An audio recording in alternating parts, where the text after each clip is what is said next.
Assalamualaikum warahmatullahi wabarakatuh. Kembali lagi di mata kuliah manajemen agribisnis bersama saya Amelie Raharis Nasution. Pada pertemuan kali ini kita akan membahas mengenai profesi usaha penjualan dalam pertanian dan proses usaha penjualan. Di mana profesi usaha penjualan ini kita akan bertemu dengan seorang wiraniaga atau sales person, dan itulah yang akan kita bahas nanti dalam pertemuan ini.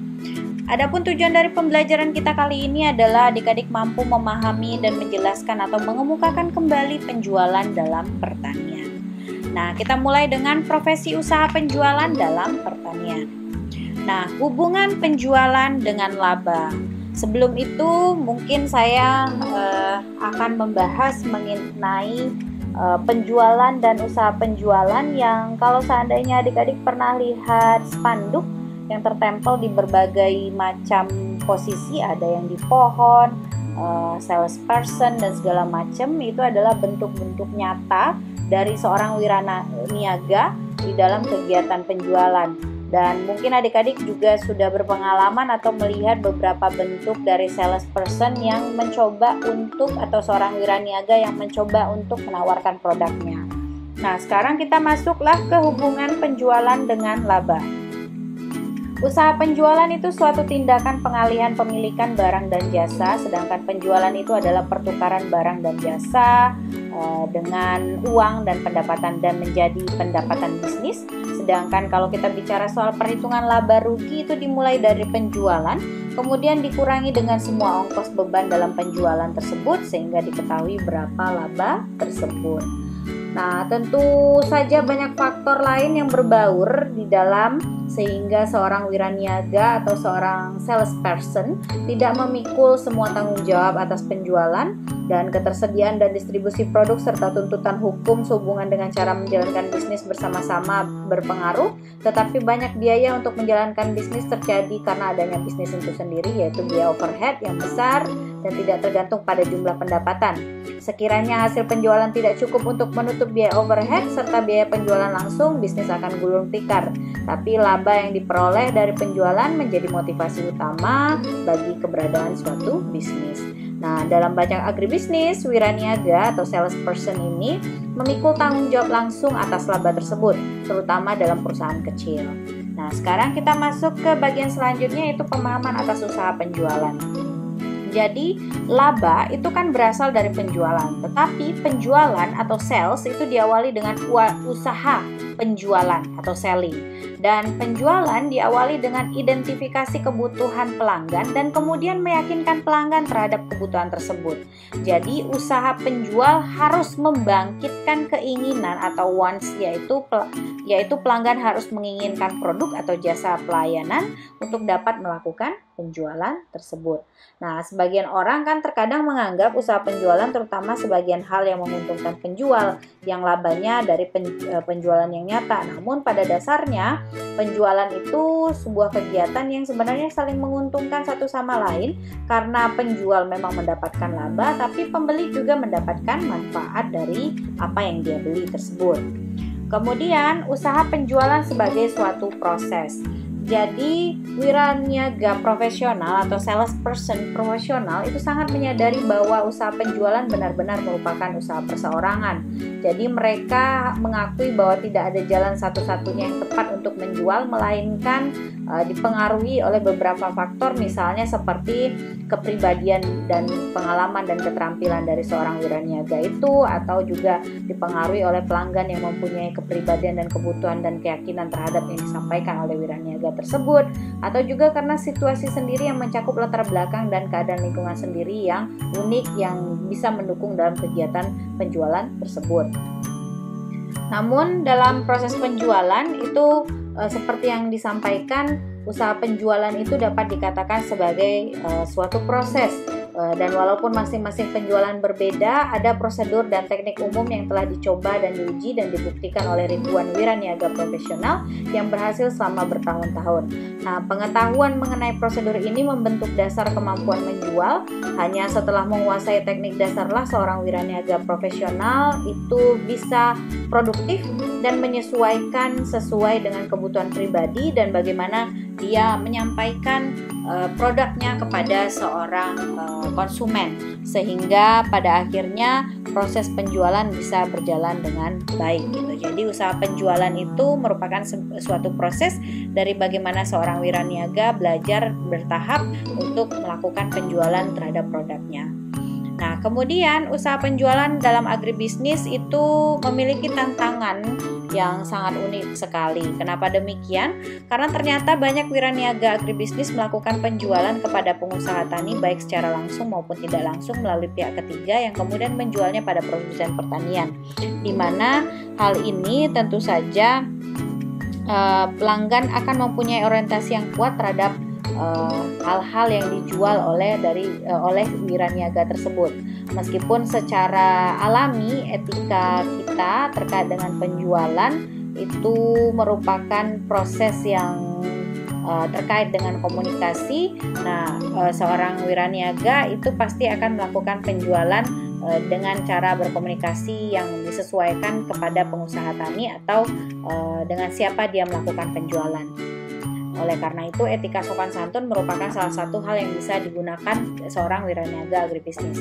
Nah, kemudian usaha penjualan dalam agribisnis itu juga menyangkut kegiatan bisnis jangka panjang yang terus berulang, sehingga dasar pengalaman mereka cukup tangguh. Ini artinya kebanyakan areal pasar hanya dapat menampung sejumlah pelanggan saja yang kebanyakan diantaranya merupakan anggota masyarakat setempat.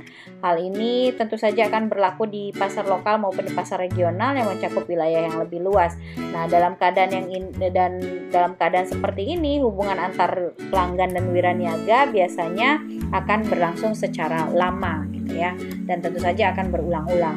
Kemudian usaha penjualan dalam agribisnis biasanya menuntut keterampilan teknis tinggi dan pengetahuan tentang pertanian dalam kadar yang tinggi. Kemudian yang terakhir adalah sebagian besar pekerjaan penjualan agribisnis sangat bervariasi dan bersifat musiman. Selanjutnya kita bicara soal jenis-jenis usaha penjualan.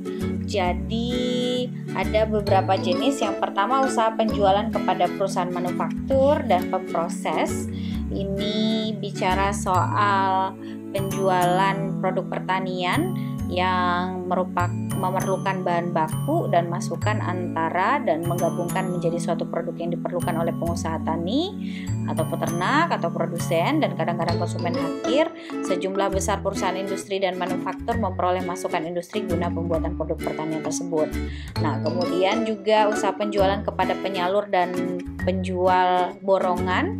Ini misalnya perusahaan manufaktur dapat menjual kepada penyalur atau distributor atau penjual borongan yang pada gilirannya menjual produknya kepada penjual eceran atau pengusaha tani. Kemudian usaha penjualan kepada pengecer, ini biasanya penyalur atau penjual borongan menjual kepada pengecer yang pada gilirannya menjual kepada pengusaha tani. Atau penyalur bahan memberantas hama, misalnya untuk memberantas hama penyakit biasanya mempunyai angkutan sendiri yang merupakan contoh baik dari kegiatan ini sebagai contohnya ya adik-adik. Kemudian usaha penjualan kepada pengusaha tani dan ternak, ini biasanya mendistribusikan produk atau jasa yang digunakan atau diakhiri dengan interaksi pada pelanggan akhir agribisnis, yaitu seorang pengusaha tani dan ternak. Kemudian usaha penjualan kepada konsumen akhir, misalnya ini pada beberapa bagian agribisnis yang cukup besar dari bisnis diselenggarakan dengan konsumen yang bukan pengusaha tani, tapi lebih kepada misalnya terkait dengan konsumen akhir lainnya. Misalnya terkait dengan produk-produk usaha tani yang menghasilkan produk yang dapat dipetik sendiri, misalnya itu contoh-contohnya. Jadi produknya yang lebih kepada konsumen akhir. Kemudian kita masuk ke bagian wiraniaga.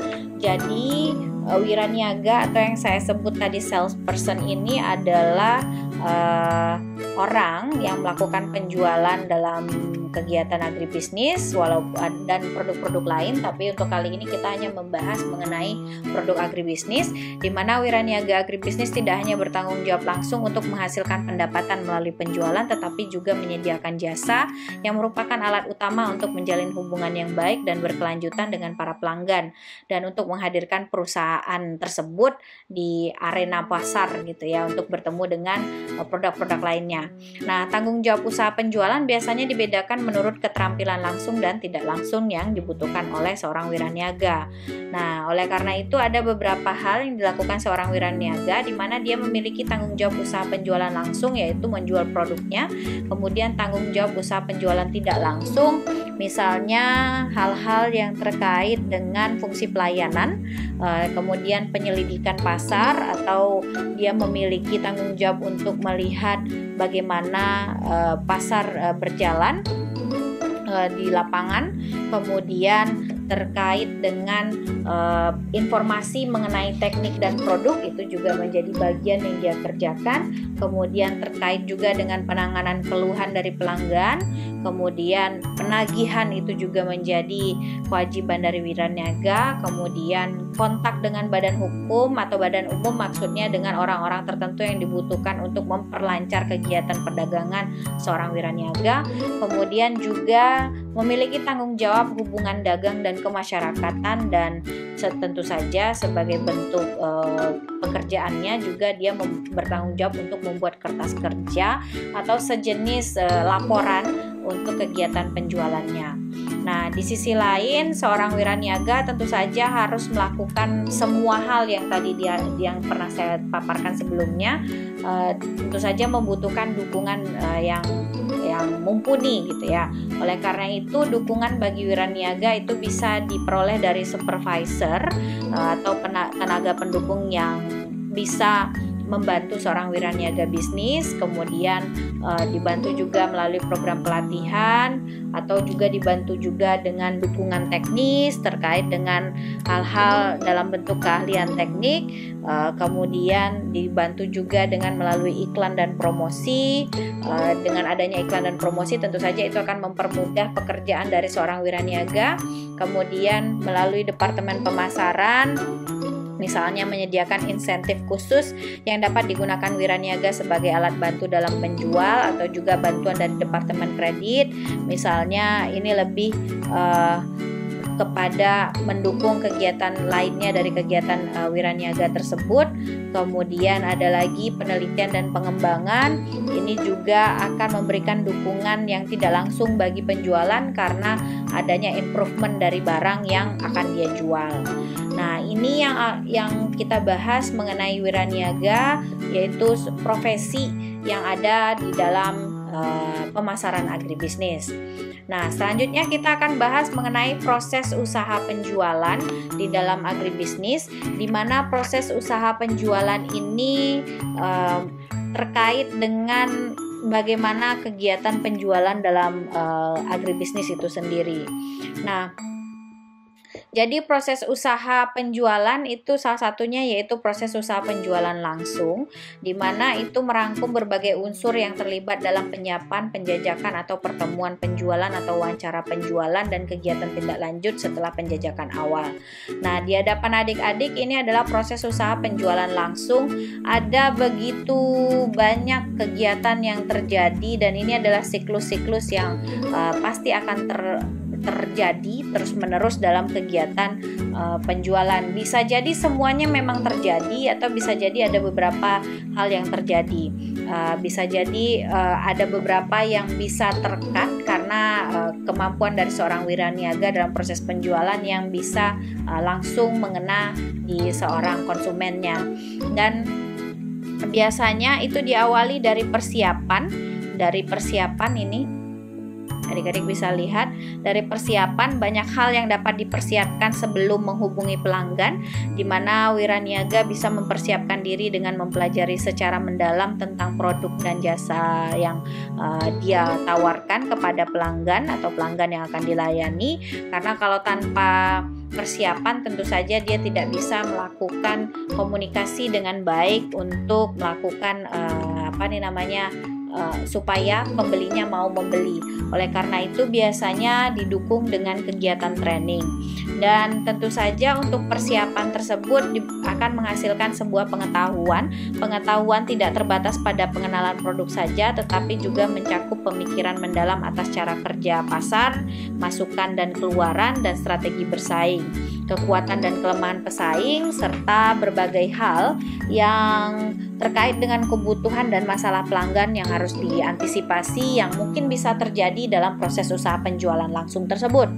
Kemudian selain dari pengetahuan tersebut, yang selanjutnya adalah pencalonan. Pencalonan ini terkait dengan tahapan sebelum pengkualifikasian, penentuan kualifikasi calon. Jadi kalau pencalonan itu berarti kita lebih kepada penjajakan calon pelanggan atau prospecting, yaitu proses pengidentifikasian dan penetapan lokasi pelanggan potensial, bisa melalui penjajakan coba-coba atau penjajakan selektif. Kalau penjajakan coba-coba misalnya dilakukan berkunjung selintas saja ke suatu tempat.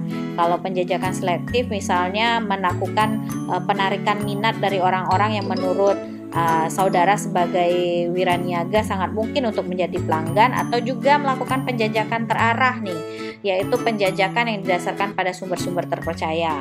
Nah, setelah dilakukan penjajakan atau pencalonan tadi, kemudian adalah penentuan kualifikasi calon, yaitu seorang wiraniaga harus memastikan bahwa calon pelanggan mereka memenuhi syarat untuk membeli sebelum usaha penjualan besar-besaran dikerahkan. Kemudian baru perencanaan penjajakan penjualan. Ini tahap perencanaan atau penjajakan awal yang menuntut wiraniaga untuk bersiap-siap sebelum melangsungkan penjajakan yang sesungguhnya. Nah, dari situ baru nanti kan bicara soal kontak informasi, baru kemudian nanti tahapannya adalah dari mulai pembukaan, kemudian pendekatan, kemudian melakukan berakrab ria gitu, kemudian melakukan pertanyaan, misalnya penjalinan hubungan gitu ya, kemudian bertanya ke pelanggannya minat atau tidak, kemudian kalau pelanggannya meminta boleh dong diperagakan gitu kan, kemudian diperagakan. Nah, salah satunya kalau misalnya penumbuhan minat itu bisa dilakukan pada saat wawancara. Misalnya wiraniaga harus mengalihkan pembicaraan secara bertahap, mulai dari tahap perkenalan tadi supaya bisa menimbulkan minat. Kemudian bisalah dilakukan peragaan, dan kemudian bisa dilakukan pembuktian aspek-aspek khusus supaya kemudian bisa membangkitkan keyakinan atau rasa percaya dan kesimpulan pelanggan bahwa memang produk itu bisa menjadi bisa menjadi bermanfaat untuk digunakan oleh seorang pelanggan tersebut.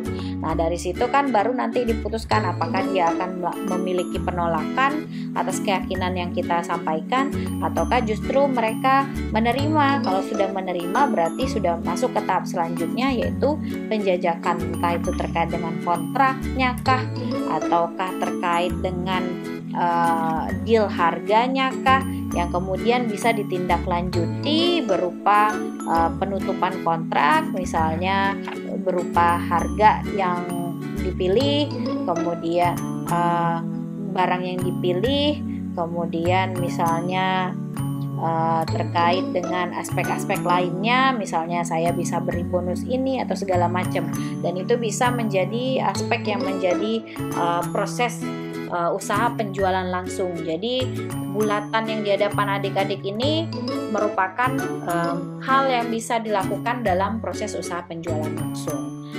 Nah, untuk referensi dari topik kita kali ini masih dengan buku Doni. Bagi adik-adik yang ingin membahas lebih lanjut boleh menggunakan buku ini. Nah, sekian saja dari saya. Assalamualaikum warahmatullahi wabarakatuh. Atas perhatian adik-adik saya ucapkan terima kasih. Selamat pagi, siang, sore, atau malam, tergantung dengan adik-adik yang membuka video ini.